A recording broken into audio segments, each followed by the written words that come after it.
Devil's Forge. An 8-year-old orphan took a job at a biker repair shop that everyone warned her about. What happened next didn't just change her life. It transformed an entire motorcycle club and proved that the most broken people can build the strongest families. But no one imagined what would come next. If you believe in second chances and unconventional families, please like this video and comment below. Your support helps us share stories that prove family is who shows up for you.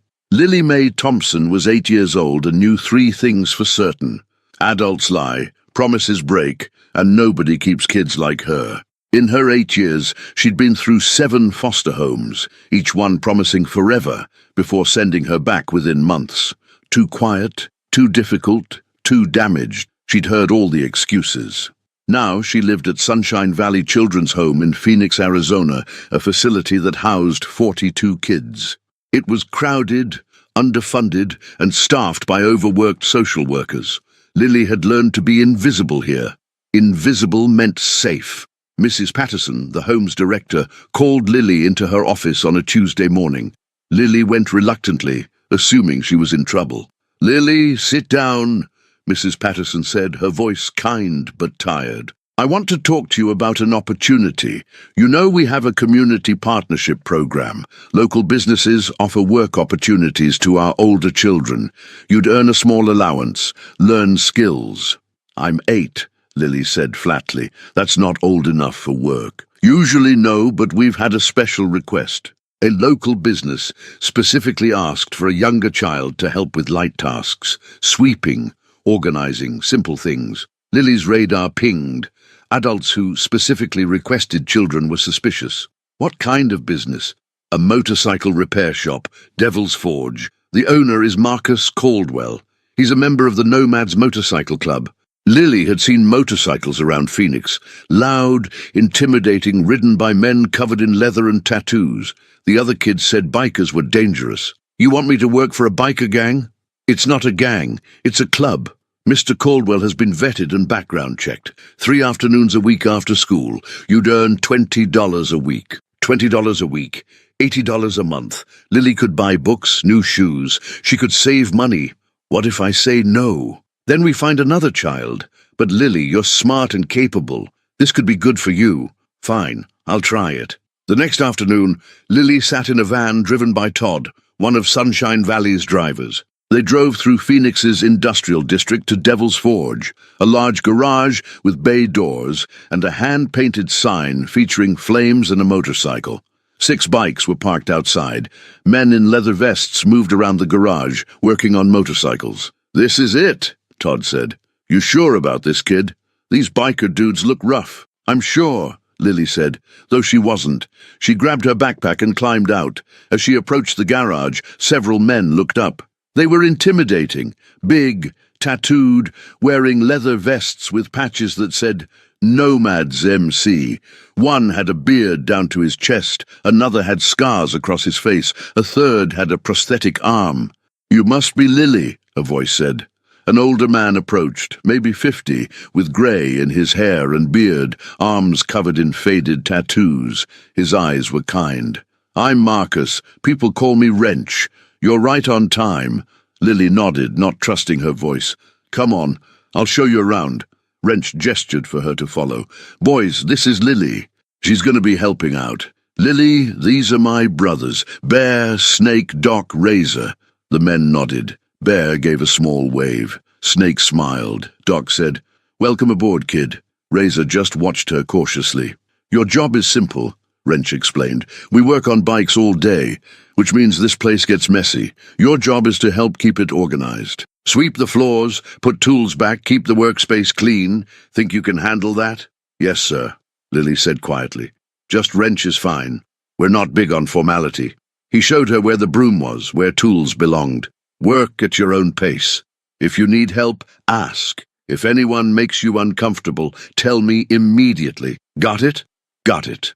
"Good. And we've got a fridge with drinks and snacks over there. Help yourself whenever you want." Lily stared at him, searching for the catch. Adults didn't offer things without expecting something in return. But Wrench just smiled and went back to work. She grabbed the broom and began sweeping. The garage was huge, covered in oil stains and metal shavings. As she worked, she observed the men. They talked easily, teasing, joking, occasionally arguing about fixing things. They swore a lot, but also laughed a lot. "Lily, you want some water?" Bear called after 30 minutes. "I have some," Lily said. "How about a Coke or juice?" "I'm okay, thank you." Bear exchanged a glance with Wrench, who just shrugged. At 5:30, Todd returned. Lily had swept the entire garage floor, organized 3 tool benches, and put away dozens of tools. Wrench walked her to the van. "You did good work today, Lily, real good. See you Thursday." "Yes, sir, I mean Wrench." "Good. Hey, Lily, one more thing. You're safe here. I know you don't believe that yet, but you will. This is a good place. We're good people. You'll see." Lily didn't respond. She'd heard that promise 7 times before in 7 different foster homes. She climbed into the van and didn't look back. Lily returned to Devil's Forge on Thursday, then Monday. Each time, she swept, organized, and stayed quiet, while the nomads worked on motorcycles. After the first week, Wrench approached her. "You're doing great, but do you know anything about tools?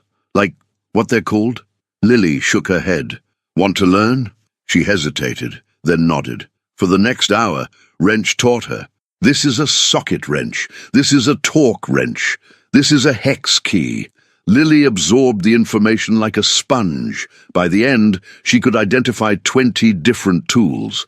"You're a quick learner," Wrench said, impressed. "How's school going?" "Fine," Lily said automatically. "You like it?" Lily shrugged. School was school. She was good at it but didn't have friends. "What do you like to read?" Wrench asked, noticing the library book in her backpack. "Adventure books, fantasy, anything with magic." "Yeah? Why's that?" "Because in those books, orphans always turn out to be secretly special. They discover they have powers, or they're the chosen one. It's stupid, but it's nice to pretend." Wrench's expression softened. "It's not stupid. Everyone needs to believe they're special sometimes. You know what I think? I think you are special. You're smart, you work hard, you don't complain. That's rare." Lily didn't know how to respond, so she didn't. She went back to sweeping. Over the following weeks, a routine developed. Lily would arrive at 3:30, work until 5:30, learning more about tools and motorcycles. The nomads gradually included her in conversations, asking her opinion on paint colors, letting her help with simple tasks. Bear started bringing her snacks, homemade cookies, fruit, sandwiches. "My old lady makes too much. Help us eat it." Doc taught her about motorcycle engines, explaining how combustion worked. Lily found it fascinating. Snake, despite his scary appearance, was the gentlest. He noticed when Lily was tired and would suggest breaks. He'd lost a daughter to leukemia 5 years ago and recognized trauma in children. Razor was the holdout, watching Lily with suspicion. Wrench explained that Razor had been abused as a kid and didn't trust easily. Give him time, he'll come around. One Thursday in October, Lily arrived to find the garage decorated with balloons and a cake on the break table. She froze, immediately suspicious. "What's this?" she asked warily. "It's for you," Wrench said. "Mrs. Patterson told me your birthday was last week. You turned 8, right? We wanted to celebrate." "I'm already 8. My birthday was in April." Wrench consulted a paper. Must have gotten the dates wrong. "Oh well, cake's cake. Come on, kid." It was a chocolate cake with vanilla frosting. The nomads sang Happy Birthday off-key, and they gave her presents. A set of her own tools, kid-sized but real, a book about motorcycles, a Nomads MC t-shirt, and an envelope containing $200. "What's this for?" Lily asked, staring at the cash. "Whatever you want," Bear said. "Books, clothes, toys. Consider it a signing bonus." Lily had never had $200. She'd never had a birthday party that wasn't generic. She'd never had adults who remembered her birthday and cared enough to celebrate. Something cracked inside her carefully constructed walls. Not broke, just cracked. "Thank you," she whispered and meant it. After that, things shifted. Lily started talking more. She'd tell the nomads about school, about books, about small frustrations. They listened, really listened, and remembered details. She started trusting them with small vulnerabilities. When her shoes fell apart, she told Wrench instead of hiding it. He took her shoe shopping, let her pick out 2 pairs, and didn't make her feel bad. When she got in trouble at school for punching a boy who'd called her orphan trash, Doc picked her up from the principal's office. Instead of yelling, he took her for ice cream. Kid was an asshole, but next time, use your words first. Violence is a last resort. Got it? Got it. The nomads were teaching her things foster homes never had, not just about motorcycles, but about respect, loyalty, how to handle anger, how to ask for help. They showed up for her, every Monday, Thursday, and Friday, without fail. 3 months into her job, Lily asked Wrench the question that had been building. Why did you really ask for me? Wrench set down his wrench and faced her. I had a daughter. Her name was Casey. She'd be 18 now if... He paused. She died in a car accident 10 years ago, drunk driver. She was 8, your age.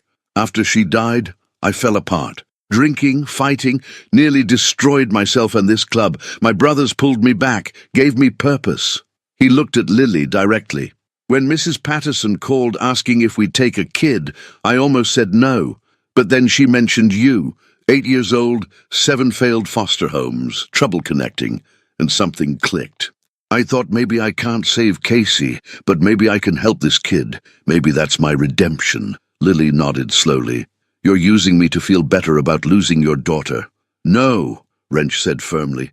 I'm giving you what Casey would have wanted me to give. A chance, a place to belong. You're not replacing her, you're you.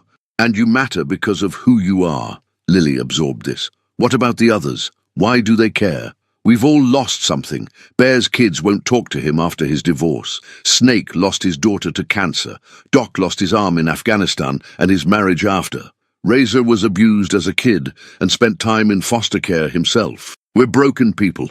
We found each other and built something. When you showed up scared and trying so hard to be tough, we saw ourselves.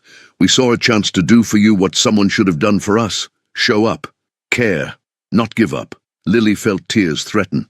I'm just a job. When the program ends, I'll go back to Sunshine Valley and you'll forget about me.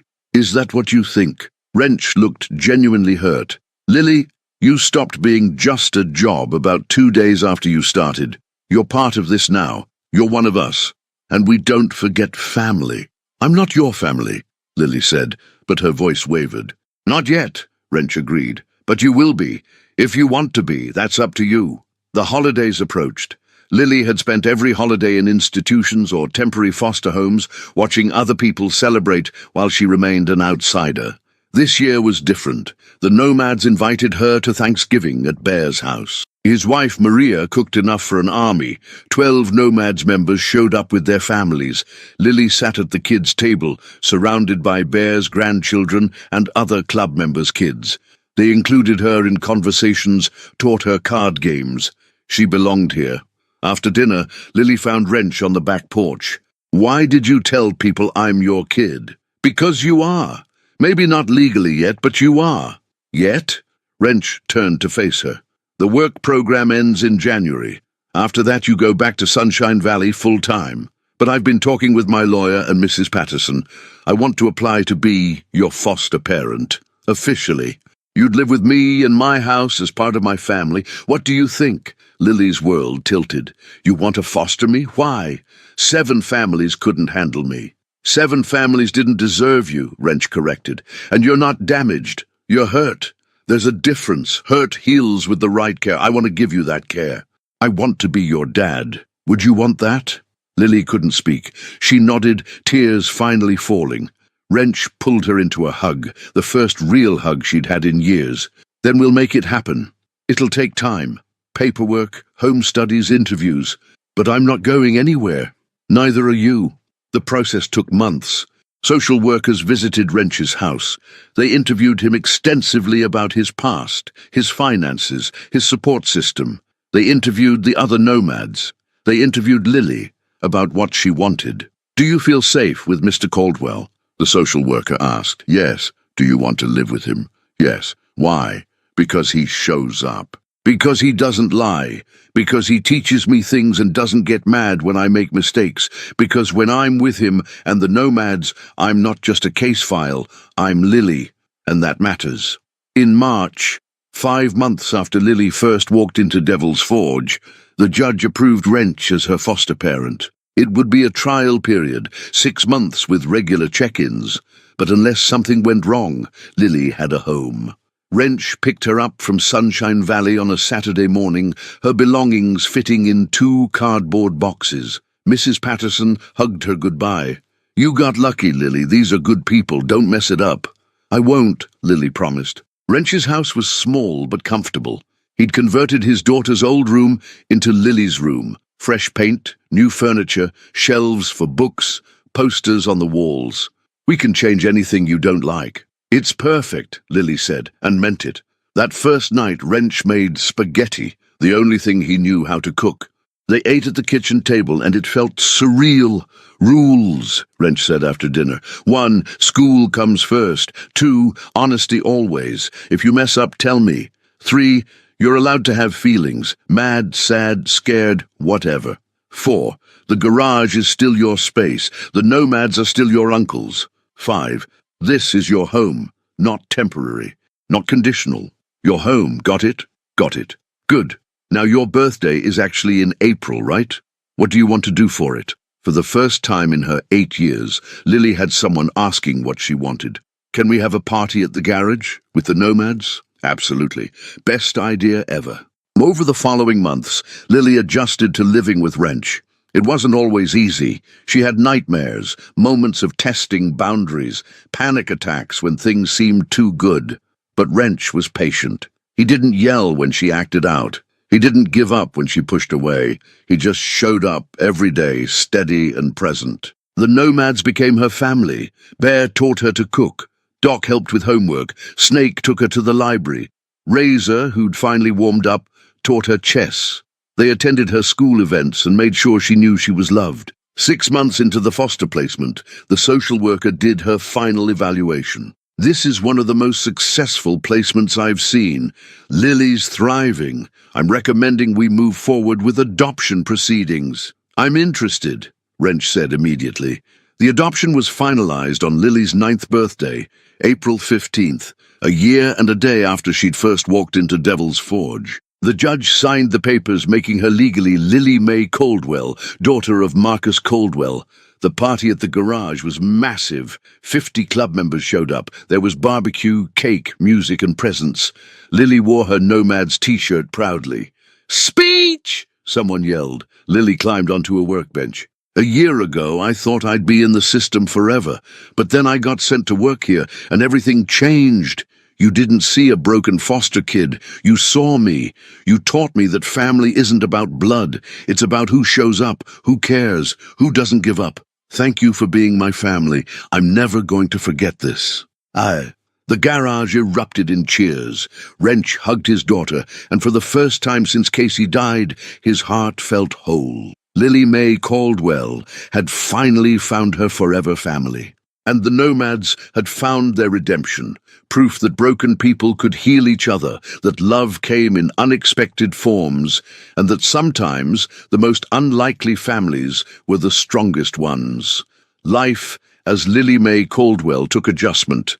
For 9 years, she'd lived with the certainty that nothing was permanent. Now everything was supposed to be permanent, and that terrified her. The nightmares came frequently those first months. She'd wake up screaming, convinced she was back at Sunshine Valley. Wrench would appear within seconds, turning on the light, sitting on her bed until she calmed down. "I'm here," he'd say every time. "You're home. You're safe. I'm not going anywhere." Sometimes she'd test him, acting out at school, breaking rules, pushing boundaries to see when he'd crack. But Wrench never cracked. He set consequences for bad behavior, but never threatened to give up on her. School was another challenge. Kids knew she'd been adopted by that biker guy, and opinions were split. Some thought it was cool. Others said her dad was probably a criminal. When a boy named Tyler started a rumor that Wrench sold drugs, Lily punched him in the cafeteria. The principal called Wrench. Lily sat in the office, waiting for the lecture about how she'd embarrassed him, how maybe this wasn't working out. Wrench arrived in his work clothes, grease-stained jeans, nomad's vest. The principal, Mrs. Henderson, looked uncomfortable. "Mr. Caldwell, Lily punched another student. This is her second incident. We have a zero-tolerance policy for violence." "What did the other kid do?" Wrench asked. Excuse me. What did he do to make Lily punch him? Because my daughter doesn't throw punches for no reason. He made comments about your profession, so he was bullying her about her family, and she defended herself. Wrench turned to Lily. Was it worth it? Lily shrugged. He's been saying stuff for weeks. I told teachers, they don't do anything. I appreciate you defending me. But you can't punch everyone who talks trash. You'll spend your whole life fighting. He turned to Mrs. Henderson. What's the punishment? 3-day suspension. Fair enough. Lily apologized to Mrs. Henderson. I'm sorry, Lily mumbled. And you'll write an apology letter to Tyler. Not for defending yourself, but for handling it with violence instead of words. In the truck ride home, Wrench was quiet until they pulled into the driveway. Casey used to say, being tough doesn't mean hitting first. It means not needing to hit at all because you're so confident in who you are that other people's opinions don't matter. She was smarter than me. I just wanted them to stop talking about you like you're bad. I know, and I love that you want to protect me. But I'm a grown man. I can handle people's opinions. Let me worry about me. You worry about being a kid. Deal? Deal. The suspension became a turning point. During those 3 days home, Wrench took Lily to the garage and taught her advanced mechanical skills. They worked on an engine rebuild together.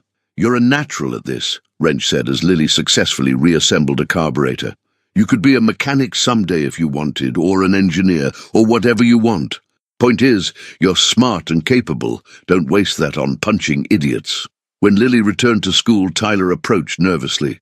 My mom made me apologize. So sorry for saying stuff about your dad. But also, I saw the picture you drew in art class. Of you and your dad working on a motorcycle. It was really good. You looked happy. I was jealous because my dad's never around, so I said mean things. Sorry. Lily studied him, seeing past the bully to the hurt kid. My dad says hurt people hurt people. I get it. We're good. Tyler nodded, relief obvious. And Lily learned that sometimes understanding someone's pain was more powerful than fighting them. 4th grade ended with Lily on the honor roll. Bear threw her a celebration dinner, the whole Nomads family showing up. Maria made enchiladas and presented Lily with a custom leather jacket, child-sized soft brown leather, with Nomads Princess embroidered on the back. You're one of us, Bear said. Official now. Lily wore that jacket everywhere. It became her armor, her identity, her pride. Summer brought new adventures. Wrench taught her to ride a dirt bike. The club organized camping trips where Lily learned to fish and start fires. Snake taught her woodworking. Doc taught her first aid. Razor taught her chess strategy. But the biggest change came in August, when Wrench sat Lily down. I've been thinking about something. The house is fine, but it's small. You're growing. I've been looking at houses. Found one I like. 3 bedrooms, big garage, fenced yard. But it's our decision, not just mine. This is your home too. Do you want to look at it with me? Lily had never been asked her opinion on where she lived. You're asking me? Of course, we're a team. We make big decisions together. They looked at the house that weekend, a modest ranch-style home in a quiet neighborhood. It had a huge backyard and a bedroom with windows overlooking trees. What do you think? Wrench asked. Can I paint my room? Any color you want. Can we get a dog? Absolutely. Then yes, let's do it. They moved in October. The Nomads helped load trucks and assemble furniture. Lily's room became her sanctuary. Walls painted teal, shelves for books, a desk for homework. 2 weeks after moving in, they went to the animal shelter. Lily fell in love with a German Shepherd mix named Duke.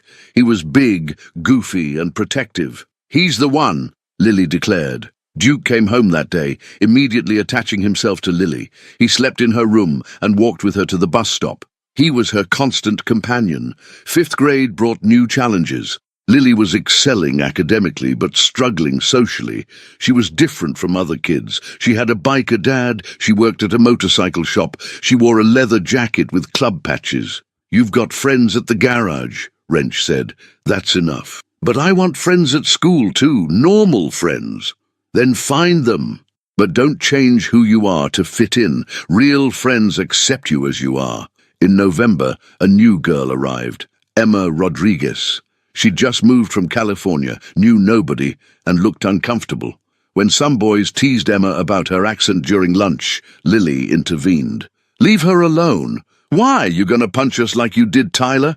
No, but Tyler learned his lesson, and if you're smart, you'll learn it faster. The boys backed off. Emma looked at Lily gratefully. Thanks, I'm Emma. Lily, you want to sit with me? They became inseparable. Emma loved that Lily's life was different. She thought the motorcycle shop was the coolest thing ever. Wrench approved after meeting Emma and her parents, Miguel and Sofia Rodriguez, who owned a bakery downtown. Emma started spending weekends at Lily's house and became comfortable at Devil's Forge. Honorary member, Bear declared.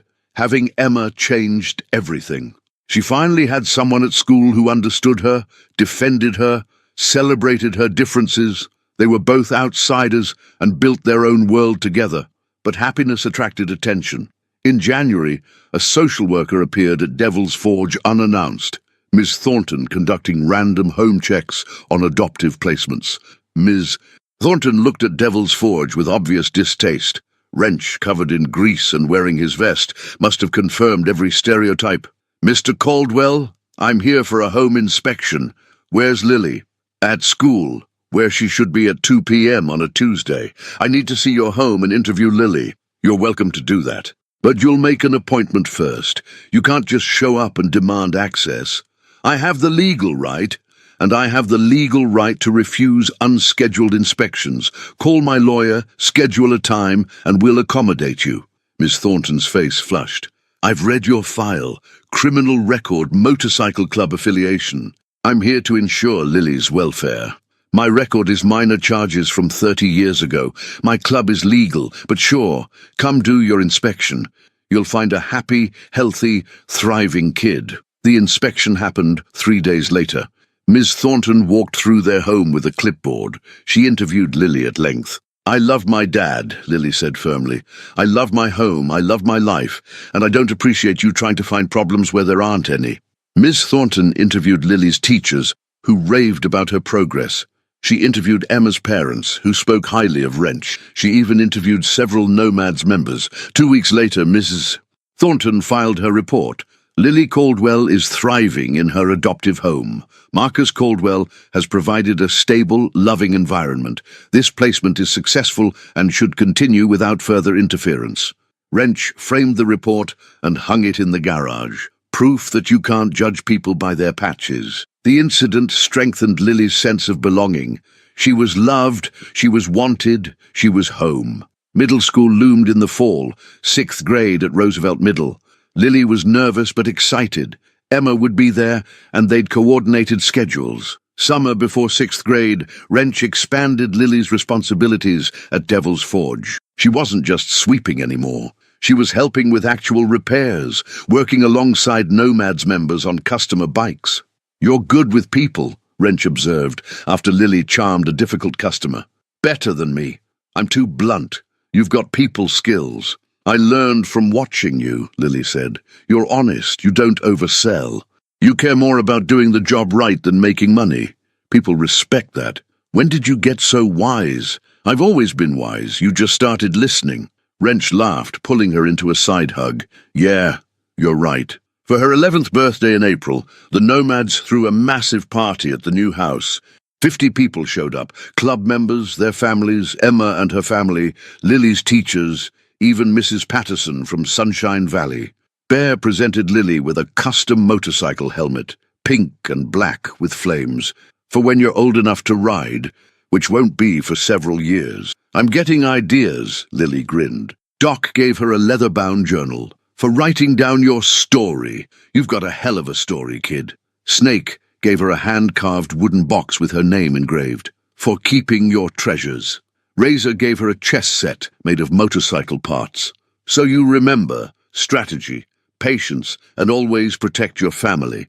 Wrench's gift was last, an envelope containing adoption papers, the originals in a frame, and a letter.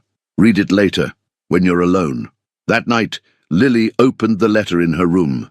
Duke sprawled across her feet. Lily, 2 years ago, you walked into my garage. A scared, tough little girl who'd been failed by every adult. You didn't trust me, but you gave me a chance. And in doing so, you gave me a reason to be better. You saved me as much as I saved you. Being your dad is the greatest honor of my life. You're my daughter, Forever, love, Dad. Lily cried, reading it. Good tears, healing tears. She tucked the letter into Snake's treasure box. 6th grade started strong. Lily and Emma navigated middle school together, joining robotics club and soccer team. Lily discovered she loved soccer. Wrench came to every game, usually with half the Nomads chapter, cheering embarrassingly loud. In October, Devil's Forge celebrated its 20th anniversary. Wrench organized a community open house. Free bike inspections, food trucks, live music. Hundreds of people showed up. Lily worked the event, giving garage tours and explaining motorcycle basics to curious kids. Parents watched her, this well-spoken, confident 11-year-old in a Nomad's vest, and reconsidered their assumption. You're changing minds, Wrench told her. People see you, smart, happy, healthy, and they realize we're not what they thought. Good, because you're not. You're better. The following spring, Lily asked Wrench about her biological parents for the first time. Do you know anything about them? I know what was in your file. Your mum was young, 16 when she had you. She tried but couldn't handle a baby. Your dad wasn't in the picture. She surrendered you to the state when you were 4 months old. Do you think she ever wonders about me? Probably. Giving up a child is hard. She was a kid herself. Do you think I should try to find her? Wrench chose his words carefully. That's your choice. If you want to search, I'll support you. But Lily, no matter what you find or don't find, it doesn't change us. You're my daughter. That's not biology. That's choice. Lily thought about it for weeks. Finally, she decided, I don't need to search. Maybe someday I'll be curious again. But right now I have everything I need. I have you, the Nomads, Emma, Duke, our home. I have a family. That's enough. You sure? I'm sure. Wrench hugged her tight. I'm proud of you. Every single day. Lily Mae Caldwell was 12 years old and knew 3 things for certain. Family is who shows up, broken people can heal each other, and home isn't a place. It's the people who love you no matter what. 4 years after walking into Devil's Forge, expecting nothing, she'd found everything. A father who saw her, uncles who protected her. A community that embraced her, a best friend who understood her, and a future full of possibility. She'd been told her whole life she was too difficult, too damaged, too much. But the Nomads had taught her different. She wasn't too much. She was exactly enough. And she was loved, fiercely, completely, permanently. Devil's Forge wasn't just a motorcycle shop. It was where broken things got fixed, bikes, hearts, lives. It was where a scared 8-year-old foster kid found a family. It was where redemption happened daily. And Lily, she was living proof that sometimes the most unlikely families are the strongest ones, that love doesn't require blood, that home is built by people who choose to stay, that second chances are real, and that happy endings aren't just for storybooks, they're for anyone brave enough to believe in them. The end.